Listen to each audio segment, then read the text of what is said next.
Why did hundreds of people in 1518 suddenly start dancing in the streets until they collapsed, and in some cases even died? Historians have been puzzled for centuries. Today, we're re-diving into the 10 most shocking theories about this mysterious event to finally uncover what might have really happened. Welcome back to Channel Name. If you love historical mysteries and untold secrets from the past, you're in the right place. Today, we unravel one of the strangest episodes in history, the dancing plague of 1518. Was it mass hysteria, a curse, poisoned bread, or something even stranger? Let's explore 10 shocking theories that might hold the answers. Imagine this. It's the summer of 1518 in the bustling city of Strasbourg, part of the Holy Roman Empire. Life is hard, the sun beats down relentlessly, the harvest has been poor, and people are struggling just to survive. But then, something utterly bizarre begins to unfold, something that will puzzle historians for more than 5 centuries. A woman known as Frau Troffea steps into the street and starts dancing. Not a graceful dance at a festival or a joyous celebration, but a frantic, uncontrollable movement. She twists, spins, stomps, and sways. Hours pass and she doesn't stop. By nightfall, she's drenched in sweat, exhausted, but still moving as though some invisible force is controlling her. People watch in confusion, some in fear. What could possibly be happening to this woman? Days pass, and instead of recovering, Frau Troffea keeps going. For 6 straight days, she dances until her feet are bleeding, her body is collapsing, yet she seems powerless to stop. And here's where things turn from strange to terrifying. Others begin joining her. First a few, then dozens, then hundreds. Within a month, the streets of Strasbourg are filled with people dancing uncontrollably. Estimates suggest between 50 to 400 individuals were affected. They dance until they collapse, some from exhaustion, some from heart attacks or strokes, some perhaps from sheer madness. Contemporary reports describe the scenes in horrifying detail. People staggering and twisting, their faces etched with pain rather than joy, their movements jerky and wild as if driven by some dark compulsion. Now, let's pause for a moment and think about what makes this so chilling. Dancing, in most cultures, is associated with celebration, music, happiness, and freedom. But the dancing plague of 1518 turned this joyful human expression into a nightmare. The participants weren't celebrating, they were suffering. Their bodies betrayed them. They wanted to stop, but couldn't. Even today, in an age of modern medicine and science, the very idea of losing total control over your body like this, for days on end, is deeply unsettling. At the time, the people of Strasbourg had no idea what they were witnessing. Remember, this was the early 16th century, before modern science, before neurology, before we understood anything about mass psychology or infectious diseases. To them, the only explanations came from religion or superstition. Was it the work of the devil? A curse from a saint they had offended? Or perhaps even a punishment from God for their sins? Historical documents describe city leaders in total confusion. Some believed the solution was to build stages and hire musicians so the dancers could dance it out, thinking it was a kind of illness that would cure itself through exhaustion. So they actually organized what was essentially a continuous dance marathon for people who didn't want to dance in the first place. It sounds absurd now, but that's exactly what happened. They brought in drummers, pipers, and even professional dancers, thinking music would heal the afflicted. Instead, it only made the situation worse, as more people joined in, either infected by the madness or swept up by the strange, contagious frenzy gripping the city. One of the most disturbing things about the dancing plague is that the sources are surprisingly well documented for the time. We have chronicles, physician notes, and even church records describing the event. This wasn't a rumor or a myth passed down by word of mouth centuries. Later, this really happened. Real people with names and families danced in agony in the streets until some of them literally died. And here is another layer to the mystery. This wasn't the only time something like this happened. There were smaller dancing mania outbreaks in medieval Europe before and after 1518, though none as large or as famous as the Strasbourg case. That raises even more questions. Was this some recurring disease? A psychological phenomenon triggered by stress? Or something else entirely? The more we dig into the dancing plague, the more unsettling it becomes. It sits at the crossroads of history, medicine, religion, and folklore. We have a clear record of the event itself, but no clear explanation for why it happened. And that's what makes it so fascinating and so disturbing. Some theories suggest poisoned grain may have triggered hallucinations and convulsions. Others point to the intense religious atmosphere of the time, where guilt, fear, and superstition ran high, possibly leading to mass hysteria. Some even speculate about neurological diseases or unknown toxins. But here's the strange thing: none of these theories fully explain why so many people, in the same place at the same time, all lost control in such a bizarre and deadly way. This is why the dancing plague continues to haunt historians. It challenges our understanding of both the human mind and body. How can fear, faith, or even food poisoning make people dance for days on end until their bodies give out? Why dancing, of all things? Why not seizures or fevers or paralysis? Why this eerie, rhythmic, almost ritualistic movement that turned the streets into something out of a nightmare? The mystery has inspired books, documentaries, even art and music, because it feels like something out of a dark fairy tale, except it's real. We can read the names of victims, see the streets on old maps where it happened, imagine the sound of footsteps pounding endlessly on cobblestones under the summer sun.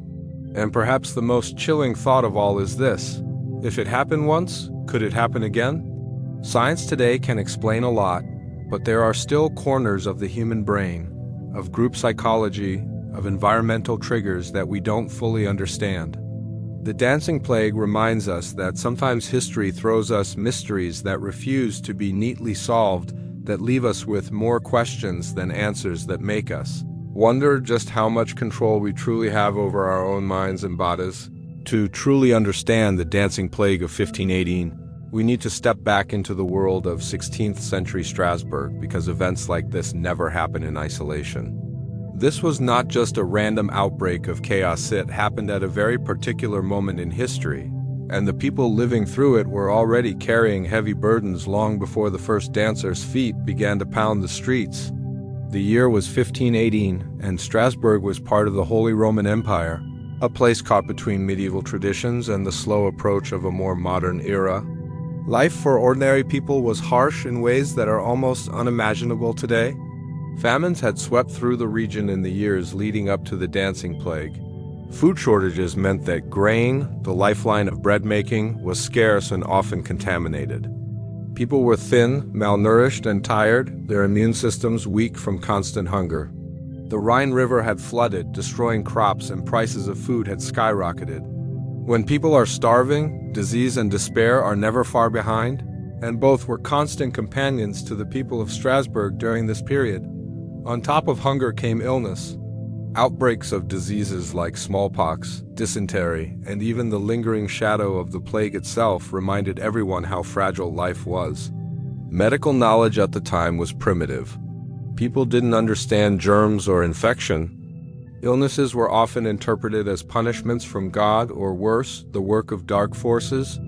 Imagine living every day with that kind of fear, never sure if the cough in the night meant death was coming, or if your neighbor might be cursed, or if your own sins were responsible for your suffering. It was a world where religion colored everything, and the line between the physical and the spiritual was thin and blurred. The church loomed large over every aspect of life in Strasbourg. This was a deeply religious society, steeped in the belief that saints could bless or curse, that demons could tempt or torture, that sins could bring divine wrath upon entire communities.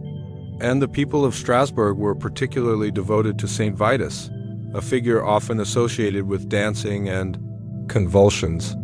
It was believed that if angered, Saint Vitus could curse people to dance uncontrollably, a terrifying thought when strange things began to happen. Some historians suggest this connection might explain why the victims of the dancing plague were marched to a shrine dedicated to Saint Vitus at one point, in the desperate hope that prayer and pilgrimage might break the curse. And let's not forget the politics of the time. The Holy Roman Empire was a patchwork of regions and rulers, often divided by conflicts over power, land, and religion. Strasbourg itself was a prosperous city but politically tense. The city council had to manage not only external threats, but also internal unrest from peasants burdened by taxes, economic inequality, and constant fear of war. People felt powerless, trapped in a world where the rich lived well while the poor suffered endlessly. That sense of helplessness, combined with religious fear and physical exhaustion, created a pressure cooker of emotions waiting for any spark to set it off. When Frau Troffea began dancing, the people of Strasbourg saw it through this lens of suffering, sin, and superstition. Here was a community already beaten down by hunger, disease, and fear of divine punishment. Seeing someone dance uncontrollably might have seemed like a sign from heaven or from hell. Perhaps it was a warning. Perhaps it was a curse. Perhaps it was the devil himself at work. In a world where every event had spiritual meaning, nothing was just random. And when dozens, then hundreds began to join her, the panic must have been overwhelming. Was this the beginning of the end? A sign of God's wrath? A punishment for the city's sins? We also have to consider the mental state of the people at the time. Chronic hunger, sickness, and fear take a toll not just on the body but on the mind. Modern psychology tells us that extreme stress can lead to hysteria, hallucinations, even psychosomatic illnesses where the body physically reacts to mental strain. But in 1518, people had no concept of psychology. They didn't think of stress or trauma. They thought of curses and saints and demons. So when the dancing began, they reacted the only way they knew how, with prayer, with fear, and with attempts to appease the supernatural forces they believed were at work. And while all this was happening, Europe itself was on the edge of huge changes. The Protestant Reformation was just beginning to stir, challenging the power of the Catholic Church. Old certainties about faith and authority were starting to crack. But in 1518, Strasbourg was still firmly within the medieval mindset, where natural disasters, strange illnesses, and unexplained phenomena were almost always seen as the will of God or the work of evil spirits. The people had no scientific framework to interpret what they were seeing. All they had were their beliefs, their fears, and the desperate hope that somehow someone could stop whatever terrible thing had been unleashed in their city. This is the world in which the dancing plague erupted, a world of hunger, disease, superstition, political tension, and religious devotion so intense that every strange event was interpreted as a sign of cosmic importance. It was a place and time where people lived on the edge of survival every single day, carrying a weight of fear and faith that is, when we talk about the dancing plague of 1518, what makes it so fascinating and so frustrating is that after more than 500 years, there is still no single explanation that everyone agrees on. It is one of those rare historical mysteries where the facts are clear enough to prove it really happened, yet the reasons behind it remain stubbornly out of reach. And that's where things get really interesting, because over the centuries, scholars, doctors, priests, and modern scientists have all tried to make sense of what drove hundreds of people to dance uncontrollably, sometimes to the point of death. What we are left with is a tangled web of competing ideas, religious, psychological, medical, and even supernatural, that attempt to explain the unexplainable. Think about it. A single woman, Frau Troffea, begins dancing for days on end, unable to stop. Within weeks, dozens, perhaps hundreds, join her, all gripped by the same strange compulsion. No music drives them, no festival calls for celebration. They just dance and dance until their bodies collapse. At first glance, it feels like something out of a horror story or a dark legend. And yet, it is thoroughly documented by local authorities, church records, and eyewitnesses. The city leaders saw it happen with their own eyes. This wasn't gossip or myth, it was real. But real events don't always come with easy explanations, and this one has puzzled minds for centuries. One of the first explanations people at the time turned to was religion. This was the early 16th century, when the church dominated nearly every aspect of life. People believed deeply in curses, divine punishment, and the wrath of saints. The idea quickly spread that perhaps Saint Vitus, known as the patron saint of dancers but also thought capable of sending curses of convulsions and madness, had been offended. Maybe this plague of uncontrollable dancing was his punishment. That's why victims were taken to shrines, made to pray, and even given amulets and blessings in hopes of breaking the curse. But if it was truly divine punishment, why only dancing? Why not sickness or fire or famine? Why this bizarre, almost theatrical form of suffering? Even at the time, some people questioned whether it was really the wrath of a saint or something far stranger at work. Fast forward a few centuries, and science begins to offer new possibilities. One of the most popular theories is ergot poisoning rye bread contaminated with a toxic fungus called ergot, which can cause hallucinations, muscle spasms, and strange behaviors. It is the same fungus that scientists later discovered contains chemicals similar to LSD, the hallucinogenic drug. On paper, this seems like a neat explanation. People ate contaminated bread, they got sick, and their bodies convulsed in ways that look like dancing. But here's the problem: ergot poisoning also causes severe pain, gangrene, and confusion, none of which were widely reported in Strasbourg. Plus, it doesn't explain why people would keep moving for days rather than collapse in agony. It's a theory that answers some questions but raises others. Then there's the idea of mass hysteria, what modern psychologists call mass psychogenic illness. This happens when extreme stress, fear, or trauma causes groups of people to experience the same physical symptoms even though there is no biological cause. It has happened in schools, factories, and even entire villages at different points in history. Given that Strasbourg was dealing with famine, disease, political unrest, and religious fear, this theory suggests the people quite literally danced their stress out in a form of collective psychological breakdown. It sounds strange, but documented cases in modern times show that the human mind under pressure can do some very bizarre things. Still, why would hysteria make people dance for days on end instead of collapsing after an hour or two? That part remains a mystery. Other ideas range from secret religious cults performing unknown rituals to neurological disorders we haven't yet identified. Some point to political conspiracies. Maybe the authorities exaggerated the story or used it as a distraction from rising tensions and food shortages. Others lean into the supernatural, wondering if it was possession, witchcraft, or something we simply can't explain with science alone. What makes all of this so gripping is that every theory has pieces that fit the puzzle but never the entire picture. None of them fully explain why the dancing spread so quickly, why it lasted for weeks, or why it stopped as suddenly as it began. Why dancing specifically? Why not mass fainting or shouting or seizures? The very strangeness of the event resists simple answers, which is why it continues to haunt historians and scientists alike. The dancing plague of 1518 sits at this crossroads of faith, fear, science, and mystery.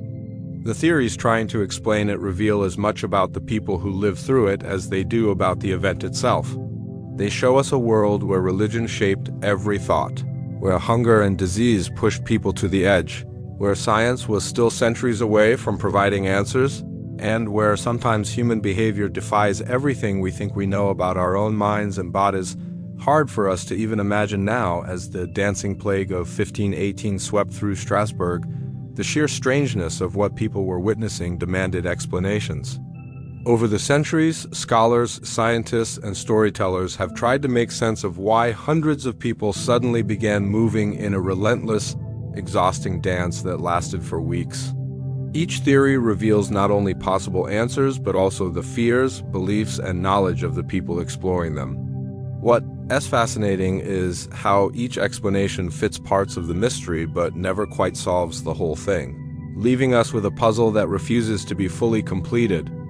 One of the oldest theories comes from the people who lived through the event. In the early 16th century, faith shaped every part of life. So many believed this was divine punishment. Saint Vitus, the patron saint of dancers, was also thought capable of cursing people with a compulsion to dance if angered. Town leaders even marched some victims to a shrine dedicated to the saint, hoping prayers and offerings might lift the curse. This religious explanation made sense at the time because when crops failed or diseases spread, people often assumed it was God or the saints sending a warning or punishment. But it still leaves us wondering, why would divine wrath make people dance themselves to death rather than simply strike them with illness or lightning or plague, like so many other biblical punishments? Centuries later, as science advanced, medical historians began pointing to ergot poisoning as a possible cause.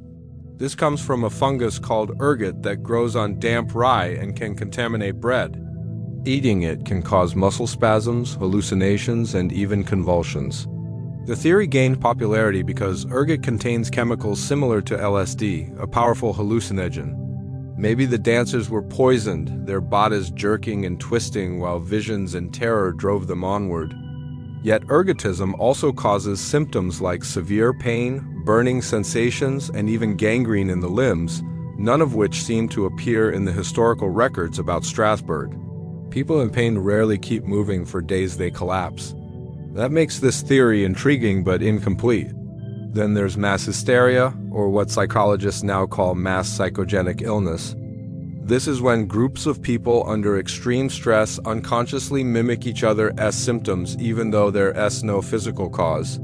Modern examples include fainting spells in schools or mysterious illnesses spreading through factories with no medical explanation. Strasbourg in 1518 was a city weighed down by famine, disease, poverty, and religious fear. Could the dancing have been a form of psychological release, where terror and stress erupted into uncontrollable movement?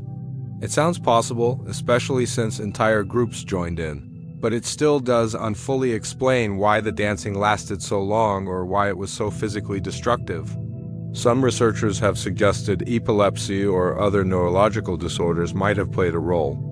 Certain rare conditions can cause involuntary movements, seizures, or rhythmic jerking of the body. If one person displayed symptoms, others might have imitated them unconsciously, especially in a superstitious society where people believed curses could spread. But again, these illnesses usually affect individuals, not hundreds at once, and rarely persist for weeks on end. Others point to social or religious rituals that might have gotten out of control. Throughout history, there have been ecstatic dancing traditions, ceremonial movements meant to bring spiritual visions, healing, or connection to the divine. Maybe a ritual began and spiraled beyond anyone's control. Yet historical records describe people in pain, unable to stop, begging for relief, which doesn't sound like any voluntary festival dance. One of the more political theories suggests the story may have been exaggerated or manipulated by local authorities.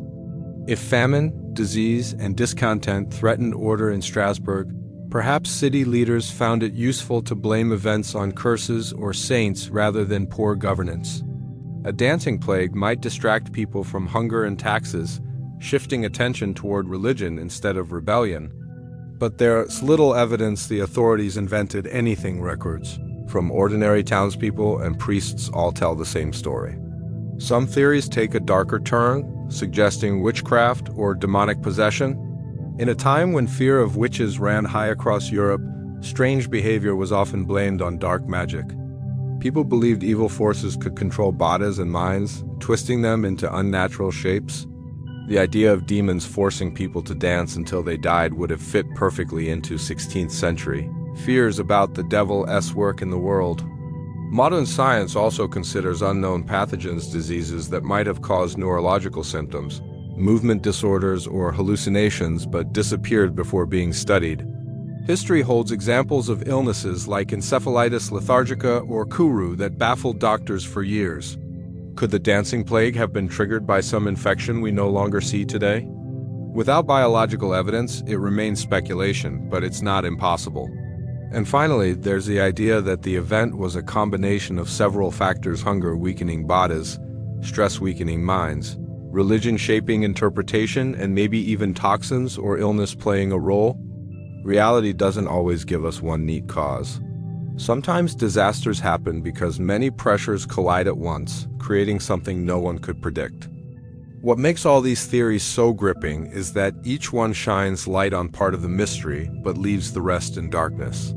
The more we learn, the more the dancing plague seems to slip through our fingers, as if it refuses to be neatly explained. When historians and scientists began digging deeper into the dancing plague of 1518, they quickly realized this was not some medieval myth exaggerated over centuries. The evidence for it is surprisingly strong. Multiple independent records from the time city council notes, physician reports, church writings, and even letters from terrified citizens describe the same horrifying scene. This wasn't one person's imagination or a story twisted over time. It really happened. People danced, they suffered, and in some cases they died. But what's fascinating is how different experts across centuries have looked at the same evidence and reached very different conclusions about what might have caused it. Early chroniclers, writing just years after the event, leaned heavily toward religious explanations. They described the dancers as victims of divine wrath or perhaps curses brought on by offending a saint, particularly Saint Vitus. At the time, Europe was soaked in religious devotion and fear. Miracles, punishments, curses, and blessings shaped how people understood everything from illness to weather. So when they saw people moving frantically, unable to stop, collapsing from exhaustion yet still twitching and swaying, it made sense to them that something spiritual was at work. Some early records even describe the victims being led to shrines, given crosses or holy water, and prayed over by priests who believed the sacred rituals might free them from the curse. But centuries later, as the Enlightenment and modern science took hold, scholars began to reject supernatural explanations and look for physical causes. One of the first medical theories came from physicians studying ergotism, the poisoning caused by eating rye bread contaminated with the ergot fungus. Ergot poisoning, they argued, could cause convulsions, hallucinations, and bizarre physical movements. Since Strasbourg had recently suffered floods and crop failures, damp conditions might have encouraged the fungus to grow, contaminating the rye harvest. It was a neat and tidy explanation, science replacing superstition. But medical experts quickly pointed out that ergotism also brings terrible pain, blackened limbs from gangrene, and often death from poisoning itself. Victims of ergot poisoning usually collapse in agony. They don't dance for days, let alone weeks. The Strasbourg dancers, by all accounts, kept moving until they dropped from exhaustion, which doesn't quite fit the ergot theory. Psychologists entered the debate in the 20th century with the concept of mass psychogenic illness, sometimes called mass hysteria. They pointed out that the Strasbourg outbreak happened during a time of extreme stress, famine, disease, and religious fear crushed the population. People believed the world was full of curses, devils, and divine punishments. In such an atmosphere, they argued, psychological stress could spread like an infection. If one person began to twitch or convulse, others, overwhelmed by fear and suggestion, might unconsciously mimic the behavior until it grew into a full-blown epidemic. There are modern examples of this: factories where dozens of workers faint for no medical reason, schools where entire classrooms develop mysterious symptoms that vanish once the panic dies down. The Strasbourg event, they claimed, was the same thing on a massive scale.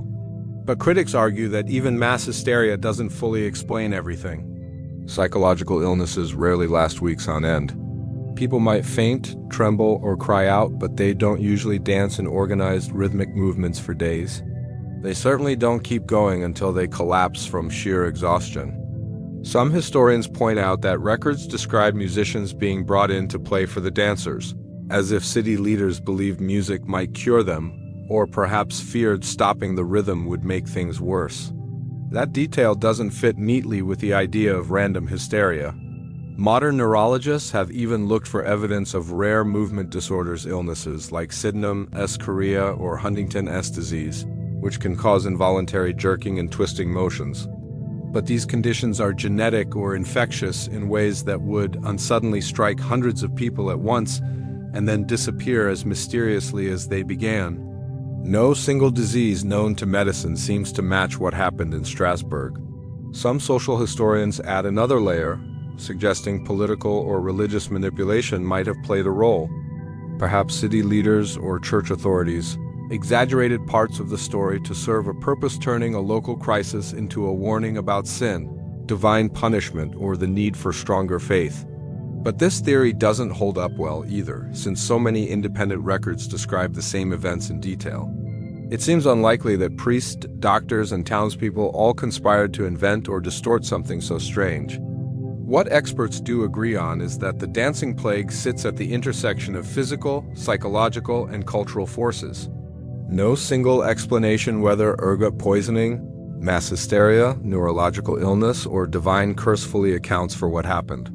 The evidence is strong enough to prove it occurred, but frustratingly incomplete when it comes to why.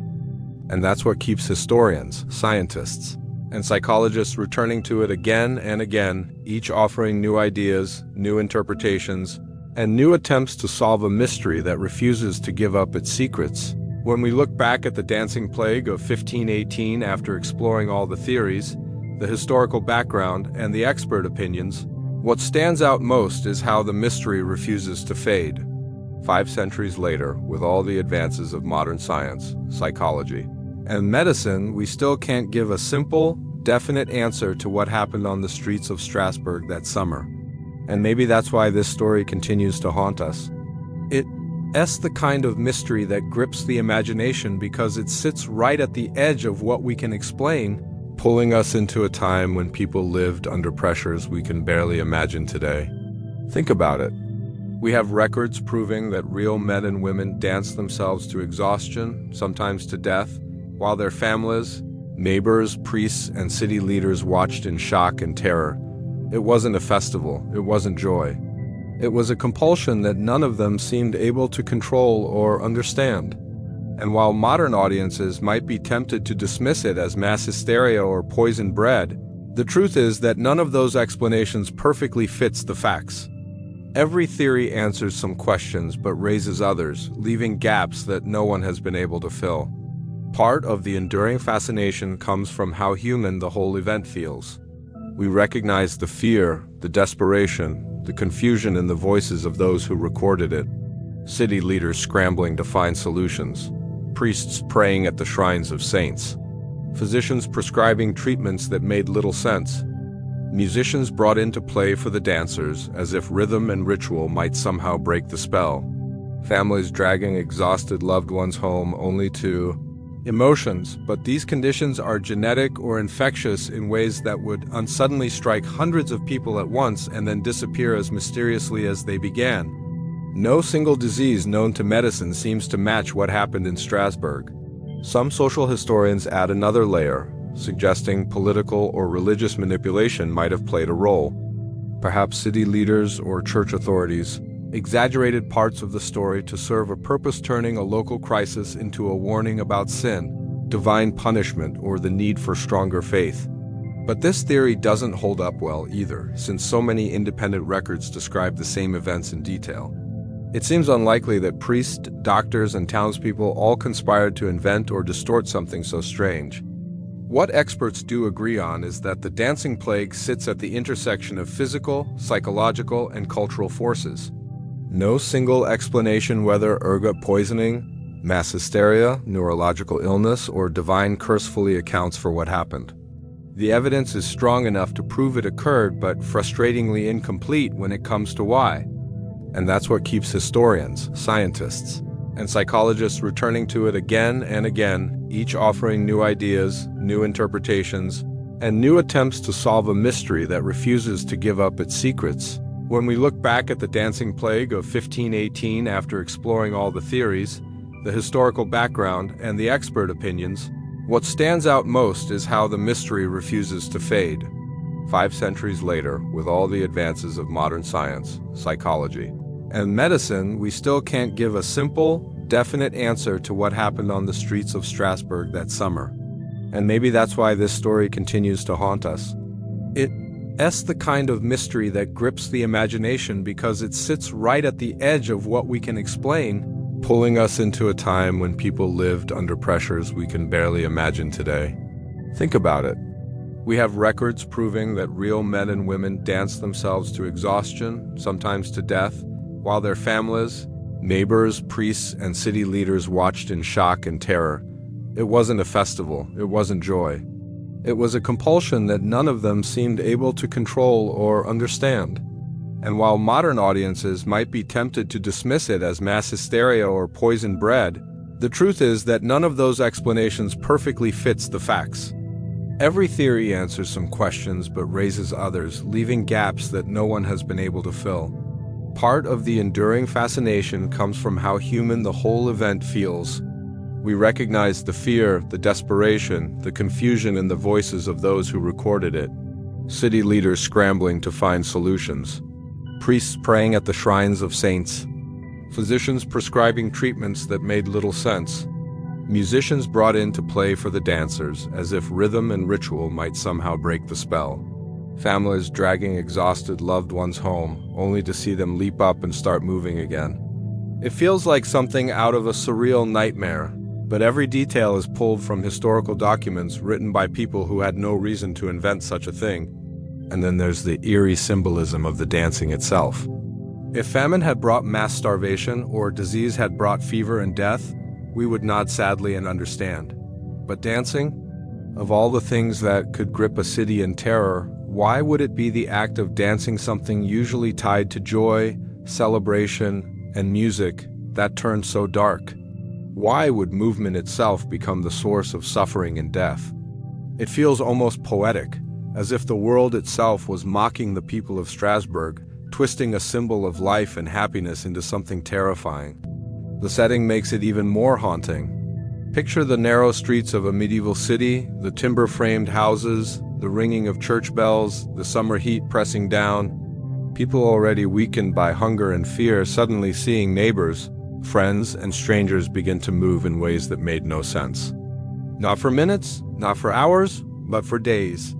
You can almost hear the confusion in the marketplace, the whispers in the churches, the shouts of alarm as more and more people joined in, until the city itself felt like it was under siege by some invisible force.